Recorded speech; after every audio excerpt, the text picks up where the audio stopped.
These are my non-negotiables while pregnant. Number one, no ring, no baby. Self-explanatory. Number two, I will not be working. My body is going through enough. I don't need to also undergo the stress of work. Number three, monthly prenatal presents. I need a present a month, a good one. Almost like a 12 days of Christmas kind of vibe. 9 months of pregnancy. I need some gifts. Push present. This is going to be like the grand finale gift. So maybe like each month as the pregnancy progresses and my pregnancy symptoms worsen, the gift can get bigger and bigger and bigger. And then the grand finale can be the push present, like a car. I need a spa membership. I need massages. I need like facials. I need a prenatal massage, right before I go into labor. Like, I feel like that's important. And it has to be an upscale spa. I don't want like Hand and Stone. No, this needs to be like Joseph Anthony. If you live in Philly, you know Joseph Anthony. Joseph Anthony is good. I need a doula and a night nurse. I would like to give birth in a hospital because I do want an epidural. I don't plan on giving birth naturally. And also, if something happens to the baby, I want there to be all the medical supplies right there, readily available. But I do want a doula because I feel like a doula helps with like the holistic aspect of giving birth. Like they're there for like the emotional aspect and stuff like that. They can kind of answer any questions that I have and kind of ease my anxiety about it. So a doula is important. A night nurse is also important. I need to sleep. Housekeeper. I don't know if I'll be nesting or not. I don't know what my vibe's going to be, but I would like a housekeeper. I'm not getting on the floor to clean the baseboards. Are you crazy?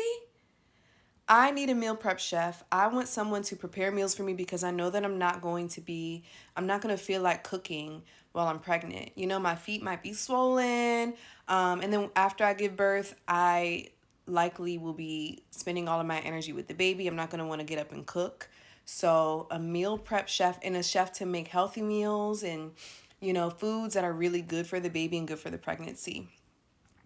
And finally, prenatal yoga. I think it's important to move your body and get the blood flow going. So I have to have like a yoga membership, a nice yoga spot. I think there are some places in Philly that do like prenatal yoga, like that specialize in prenatal yoga. So, yes, these are my non-negotiables for pregnancy. And of course he will find someone else. I can't be surprised when he does. We are young. Of course he will find someone else.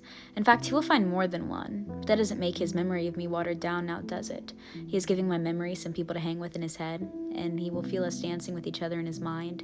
And one day he will get married and tell us to quiet down, and that we cannot leave his memory. We will sit, and we will marvel at the beautiful bride, and we won't wish it was us anymore. And we will stay seated in the corners of his soul, aside for rare moments when he calls us out, say consoling his future son about a heartbreak, or when he will allow himself to remember me for the sake of his crying daughter and explain that loss is good. Loss is proof that there was love. And he will explain that we must all learn at some point loving someone is not enough, that when a relationship ends, it doesn't have to be wasted time, it was just completed. And he will allow me to come out of his memory as we pass our old restaurant, and he will wonder how I am doing, and I will be doing good. And he will be seated next to the man I found after him in my mind while my husband sits at the front of it. And I will seldom let him out, aside for the moments where I laugh to myself that I ever got angry he had found someone else. Of course he will find someone else. And I hope that she will makes him happier than I tried to make him. And of course we will find other people. And of course we are content with the loss of the other, because that meant that there was real love, doesn't it? And that means that there must be so much more love I will find with the guy who will be permanent.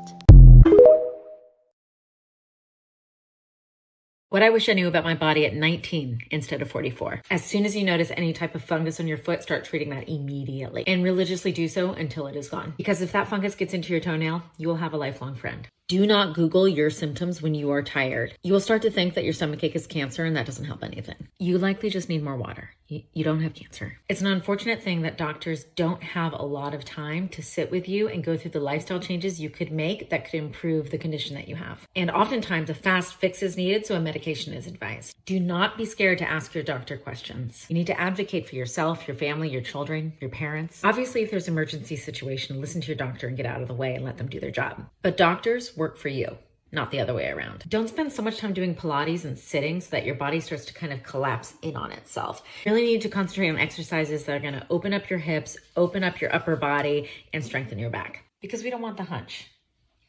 Gotta open it up. Learn about the detox pathways of your body as early as possible. Your liver and your gallbladder, your kidneys, your digestive system, and your lymphatic system. There's a lot of things you can do to keep all those areas of your body functioning really well. Don't take laxatives before a big event. I learned that one the hard way. Everything that's in him and on him, you're submitting to. This is why I've chosen celibacy. And if you have not watched that video yet, you should. Because he explained it so well, especially coming from a man. And it's actually sad that this is not taught in school, nor openly discussed in a household. Because this is one of the things that I wish I knew when I was younger, before I even started experimenting with a lot of stuff. So this is mostly to my younger women out there, because I want you to protect your energy. I want you to protect yourself. Yeah? So let me tell you about soul ties. Soul ties are those emotional and spiritual connections that are formed through engaging with someone sexually. And through that activity, we form deep bonds with this individual, which actually affects us emotionally, physically, and spiritually. Let me give you an example of how this affects us. Let's say you had a one night stand and that person had depression and anxiety. Since sex is an energy exchange between people, that low vibrational energy is also passed on to you. How much? I don't know. We cannot see energy. And so let's say that person also had past partners. Let's say about 10 partners. Those 10 people, 8 out of them, let's say, had anxiety or traumatic experiences like most of us had. Since that was in the past, they also did the energy exchange. They also exchanged this low vibrational energy. And now that he has done it with you, their energies were with him too when he did it with you. You get me? It's like a web of energy exchange. Now, you only did it with this person, but you got the energy of some people. And since we cannot segregate energy, we don't know which energies were shared with you. Because, like I said, it's a web of shared energies between a lot of people. Here's another good example. I have not met anyone who is sleeping around, drinking, living the life, who is not feeling lost. If they tell you that they're feeling great or they're okay whatsoever, they're lying, because deep down inside they're feeling so lost because of so many people that they've engaged with. Just imagine how much energy he had to exchange between a lot of people already. That will make you feel lost for sure. And that's why choosing celibacy for me is one of the best decisions I've done in my life, because now I can focus with my own energy and I can heal from my past relationships. Now that you are aware of this, be careful and protect what you can now. I swear I am not trying to scare anyone. This is legit just. I'm a board certified dermatologist. I just turned 40, and what this woman is saying is absolutely true. All right, let's get into this. So, there are 3 peaks of aging. Before I describe them to you, what she is describing is the peak at 39. However, she felt it rapidly all in one go. And I think that's because she's Asian and she should consider herself lucky because she didn't feel it earlier on. But the first peak of life starts in your late 20s, early 30s. And I think with social media, cameras, selfies, etc., we tend to notice our faces a little bit better. But around 29 to 30, 31, there's a period of 6 months where all of a sudden you're looking at yourself or your pictures and you're like, something is just not right. I don't look quite the same, but you can't fully put your finger on it. The second peak of life is the one that she's describing, but she had it more dramatically where overnight she just did not recognize herself. But for most people, most Caucasian people, I would say, I'm actually Middle Easterner. I'm Lebanese, but there is a peak around 38 to 40, where over the course of a month, you start to notice you look jowly. And this happened to me when I was passing by an elevator one day and I was like, is that me? And I saw jowls that reminded me of I love her, my mother. And last, the third peak of life, the one this woman experienced in her late 30s, but I guess she bypassed the first other two, so in a sense, she's lucky. But in your early to mid 40s, overnight, I kid you not, you wake up and you do not recognize yourself. And this is a fact pattern. It happens every day in my practice. For those of you who do not know me, I am a board certified dermatologist. I see over 100 patients a week, and I've been seeing patients for the past 10 plus years. And this is a trend that is an eventual reality. Let me know if you have any questions below about the aging process, because you know what? It is a privilege if we age, but it's good to be prepared.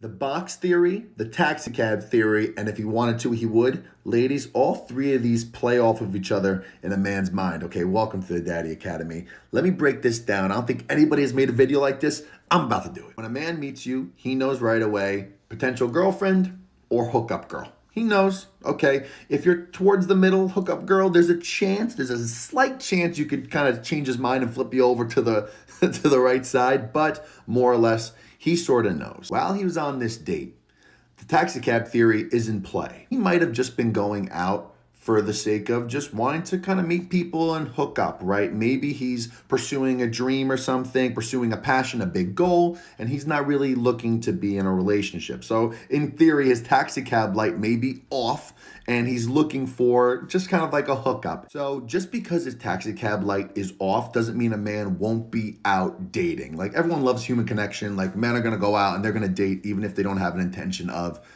seeking a long-term relationship. But, okay, he might be out just to have fun and whatever, but if he meets the right woman who off the bat he is absolutely crazy about, this is where if he wanted to, he will kick in. He will not let that woman walk, okay? A man knows when he meets a gem, okay? And he will meet you and he will go, oh shit, like I didn't really want a girlfriend, but how am I gonna find somebody like her? And he will begin to pursue you towards relationship. Very, very, very rarely will a guy meet a woman that he's just crazy about and situationship her, okay? Very rarely. The only times a man would do that is if he has an extremely high inflated ego version of himself that he thinks and believes that he could find numerous people just like you. Like I said, that's a slim percentage of guys. Most guys, if he isn't pursuing you to a relationship after meeting you, he just wasn't that crazy about you. So what does this mean for you ladies? Okay, we can think about the guys all you want, but what does this mean for you? Okay, everything I've always said still holds true. You in your mind need to just have a boundary and say, like, listen, by a month, if I'm not feeling like things are progressing towards a relationship, I need to walk, okay? There's no amount of communication or anything you could do to change someone else's mind, okay? So you're not gonna, just by sticking around, sitting around waiting, you're not gonna get him to change his mind and to turn that taxi cab light on, okay? Sometimes you just gotta get on the bus and get the hell out of there. If there is a city that you feel drawn to moving to, going to, living in, whatever, go to that city. Even if you can't explain why you feel connected to that city or why you want to go to it anyway. Your soul knows that in that city, you're going to discover something new about yourself, spiritual awakening, you're going to meet someone new, you're going to have a wonderful opportunity, something is going to happen there that you don't know about yet, but that you will see the purpose of right before your very eyes once you do decide to go to that city. Sometimes we feel extremely connected to a certain place, whether it be a country, a state, whatever, because our souls have been there before. Do keep in mind that because of past lives, because of reincarnation, our souls have definitely visited other areas than the places that you have been to already. So just because you were born in this lifetime in New York City does not mean that you have not been to other places in this world. Oftentimes we feel extremely drawn to these random places, because our souls have unfinished business there that we consciously don't even realize that we do have. This is also, for example, why let's say you were born in California, but you feel like you want to go to Paris so bad. It's not even just about the culture, not about the clothes, not about the people, whatever. You just want to go because you feel like you belong there. That feeling is not fake. I don't care what anybody says. I don't care if your family tells you that you're dreaming too big, that it's not realistic. If you feel that you should be in Paris, go to Paris. And even if you can't afford it right now or you can't make way there right now, make sure that it's on your bucket list, because I promise you, you will discover something new when you go to Paris. And once you do make that move or that travel from Cali to Paris, you are going to see exactly why you had to go. Your soul literally already knows things that you might not even consciously know. And the only thing that you have to do is just listen to your soul's wishes. That's it. I promise that no matter how scary it may seem, how big it may seem, how unrealistic it may seem, whatever it is, that none of it is going to be bigger or more powerful than your soul's desires to go to a certain place and to discover something new about yourself. You will come back a totally different person, and the experience will be 110% worth it in every way, shape, and form. I genuinely and truly admire those who take it upon themselves to listen to what their soul is telling them when it comes to making that big move to a random city, because it always, always blesses them in the end. And honestly speaking, there is nothing more admirable than somebody listening to what their soul is telling them to do. It's absolutely not for no reason. Do what you have to do because you know that you should. Your life will change in ways that you never thought it would, but that it definitely could. Do it for you. Y'all got this. If you are in a healthy relationship, but y'all are just outgrowing each other, stay in the relationship. If you're in a healthy relationship, but you just feel bored and you're looking for a spark and you feel like something is missing, stay in that relationship. If you're in a healthy relationship, but y'all struggling with communication, y'all are growing, y'all are evolving, y'all are figuring it out, go to therapy, but stay in that motherfucking relationship. Because there ain't nothing in these streets but audacity and disappointment.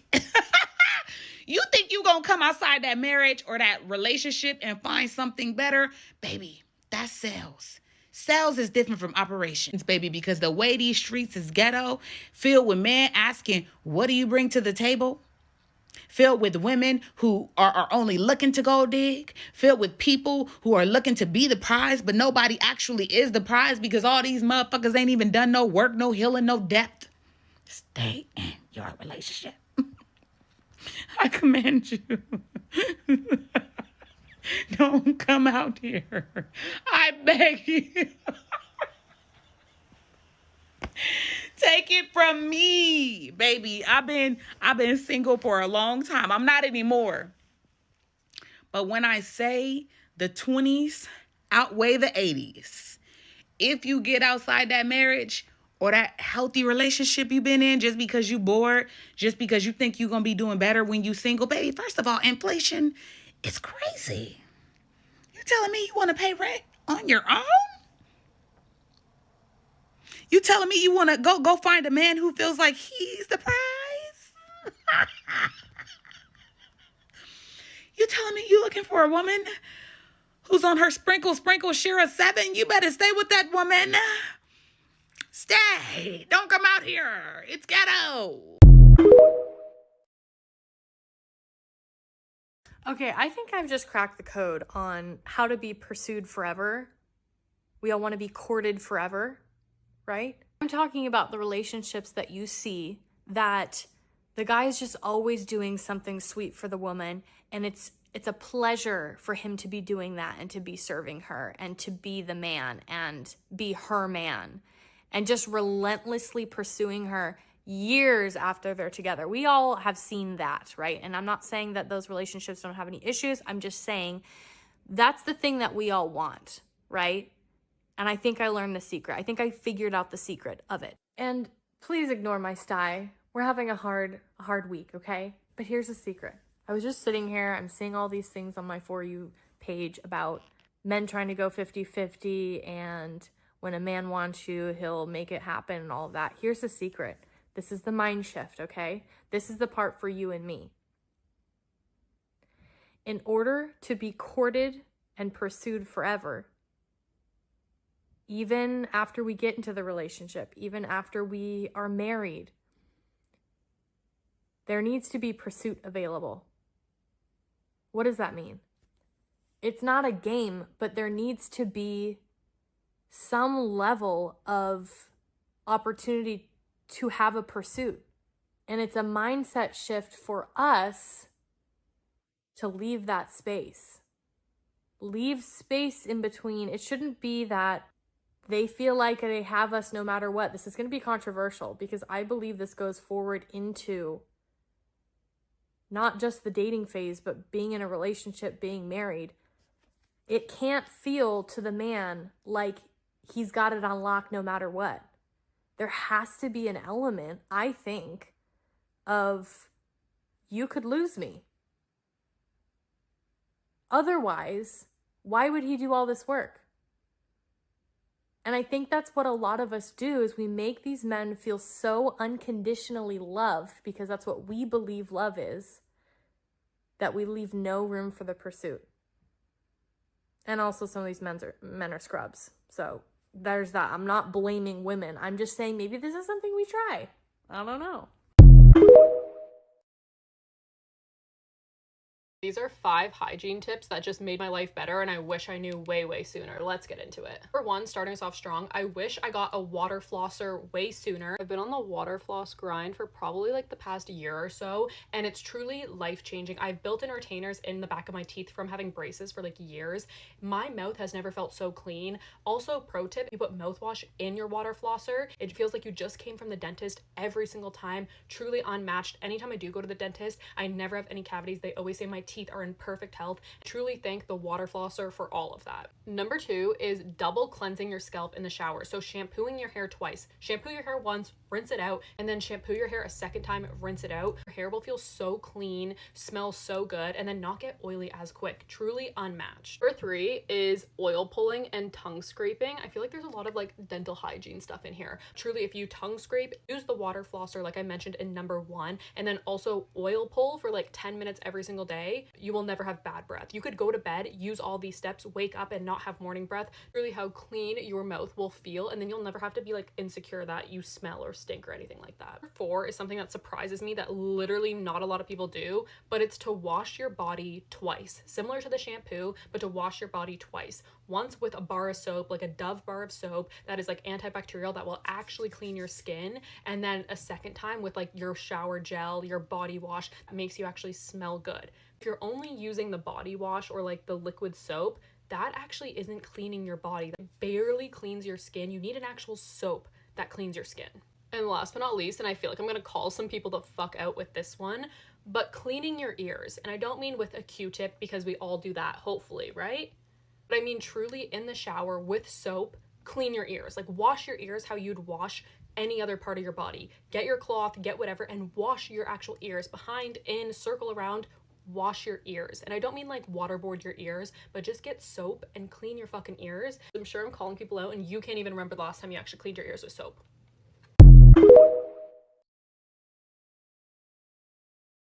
Let's talk about the high maintenance life upgrades that are free.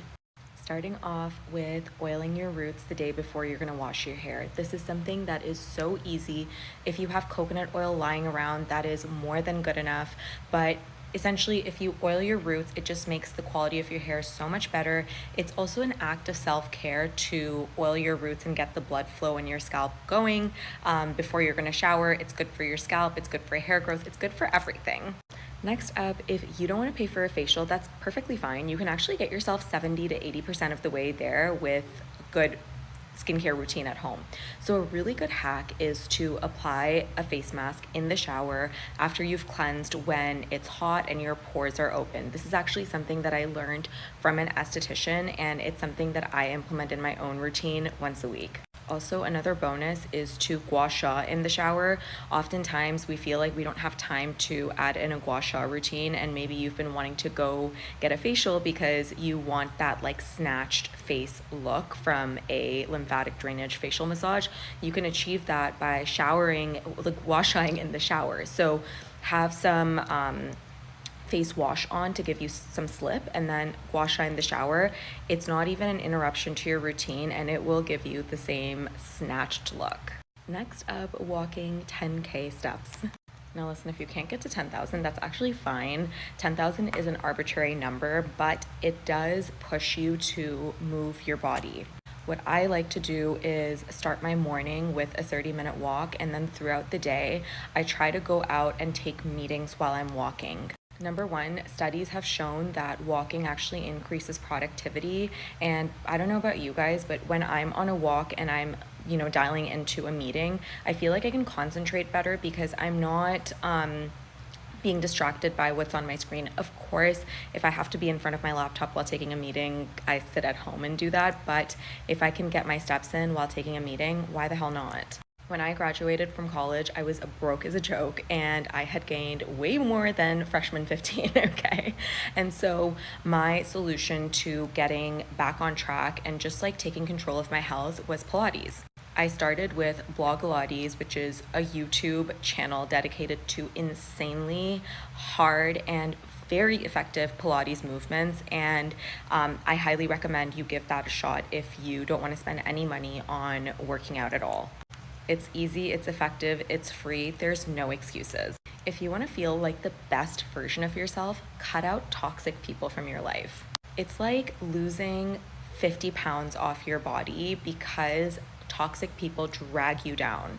The people in your life should be your biggest cheerleaders. They should be the ones pushing you forward. You should feel inspired by them, motivated by them, never dragged down by them. So take inventory of who's in your life and start to really, minimize your interactions with people who may be toxic. Next up, reading. If you don't want to pay a single dollar, you can go to your library and rent books. Read books on business, on self-improvement, on health, wellness, whatever it is, things that'll help you improve whatever your area of interest may be. It is a game changer. If you want to get better with your finances, spend every Sunday doing a finance date with yourself.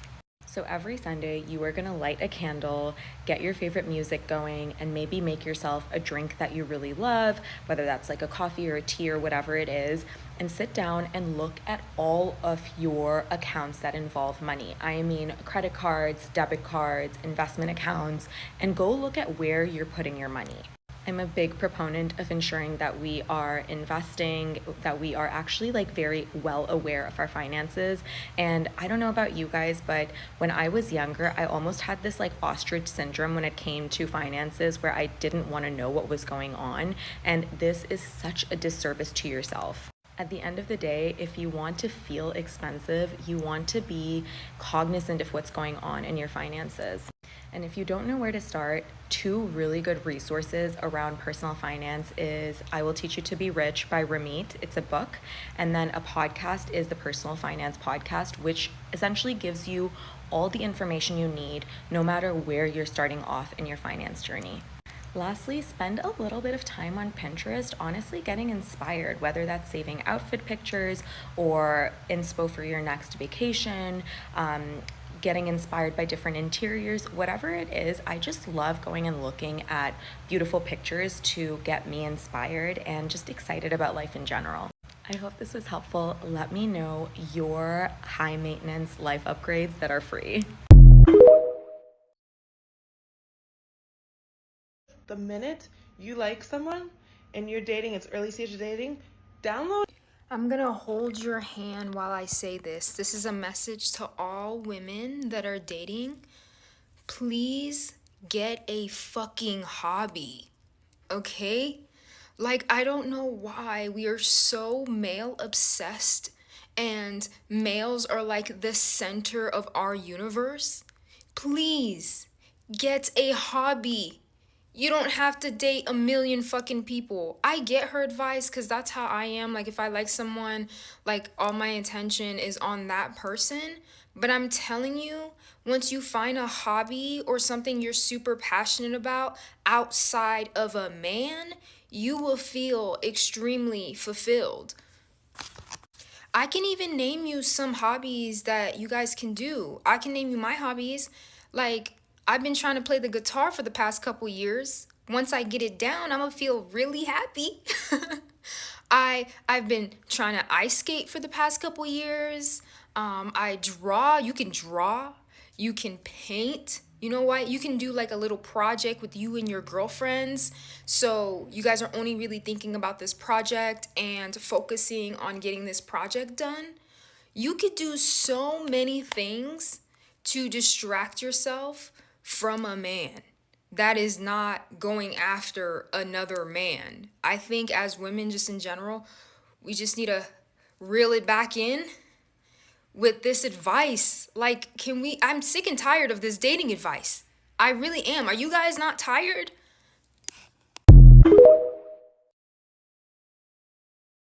He was following so many girls who were just half naked all the time. And at first, I felt insecure about it. And then I said to myself, wait, this isn't my insecurity. I don't want to look like these people. I don't want what they have. What I'm feeling is not insecure. I'm turned off. I'm grossed out. I feel disrespected. This is a mindset shift of a magnetic woman. She does not get this feeling of, oh, I'm inferior. She gets the feeling of literally, ew. You're not consistent, ew. You're wanting to follow all these girls, ew. I am just unattracted. If you want to go do that, it's giving immaturity. Go do that, but you can't do that and have me in the same sentence or in the same lifetime. I'm not going to force you to choose. Oh, absolutely not. It's frequency over force. I'm not your mother. I'm not going to berate you. Do whatever it is you want, and then I'm going to respond accordingly. A man does something that you don't like, and he has the privilege of hanging out with you every day. Revoke the privileges. Put the boy on timeout. That right there does more to a man than yelling at him and screaming at him and calling him names and going through his phone. If you actually want a man to give a fuck about hurting you, this is what you need to say. I'm not really mad that you did that. I'm just less interested. Because for me, y'all, that is the truth. If a man does something that's disrespectful to me, ew, that makes me like you less. And if they understand that you're starting to like them less instead of liking them more, because that's what tends to happen. A man hurts a woman. She clings onto him more. She starts to like him more, when it should be the opposite. No, babe, I'm not mad. I'm just less interested in you. The way that will make a man ponder his entire existence.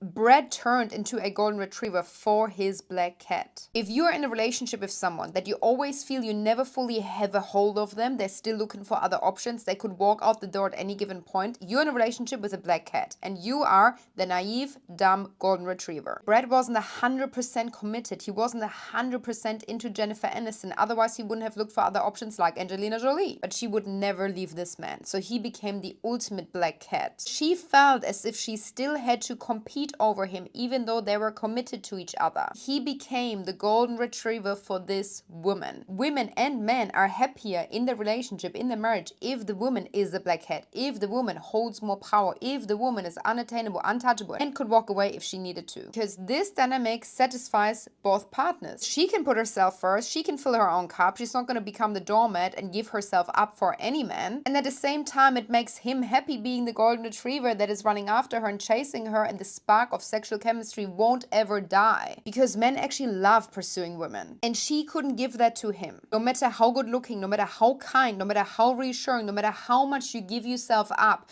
to make him feel good and satisfied and reassured, the more he will pull away. That's why he looked for other options, because she was too nice. She was too perfect almost. He needed someone that is a little bit more bitchy, a little bit more unattainable, because men love women that make them suffer and scare them a little bit. Men need to be stimulated mentally. They like a mental challenge. If the good girl is always next to them, always by their side, that's when it gets boring and they look for other options, which he did. So if you're watching this and you're a woman, make sure you are the black cat and you have your little golden retriever that adores you, because that is the only dynamic that will ever work long term. Be the black cat. There's nothing wrong with being a golden retriever, but you shouldn't be as a woman, because that is when you become the doormat. I'm finna name y'all 4 things that weak women let their partner get away with.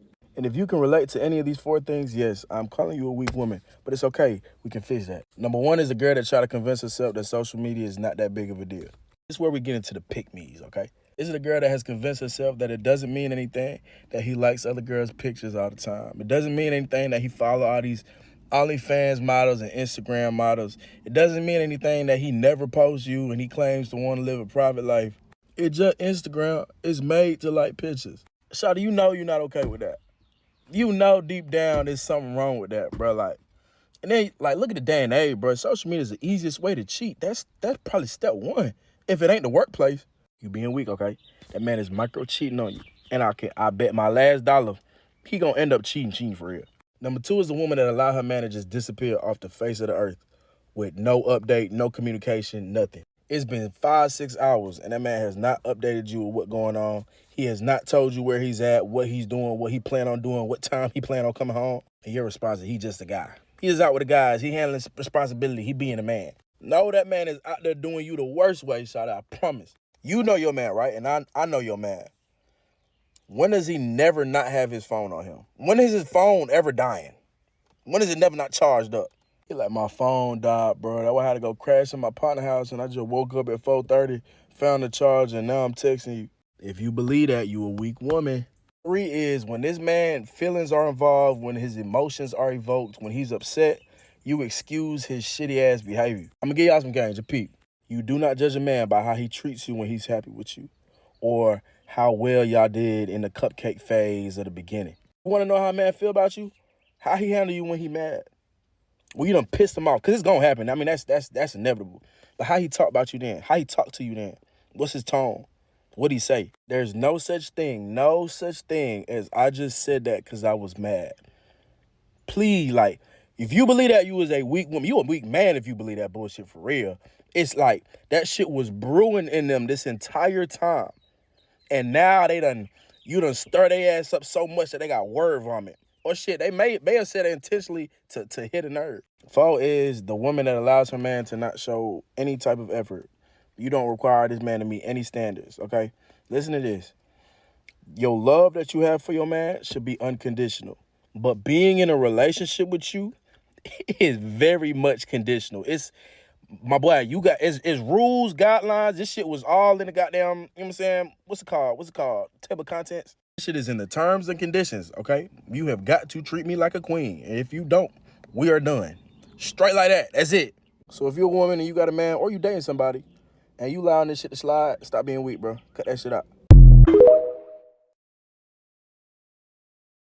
If you're in your 30s and you feel like your face is falling, welcome to the club. Jowls are the bane of my existence and quite frankly, my patients too. I'm a 39-year-old board certified dermatologist, and let me tell you, there are 3 peaks of life when it comes to aging. And when you enter your 30s into your mid-30s, you start to notice the dreaded jowl. I treated mine.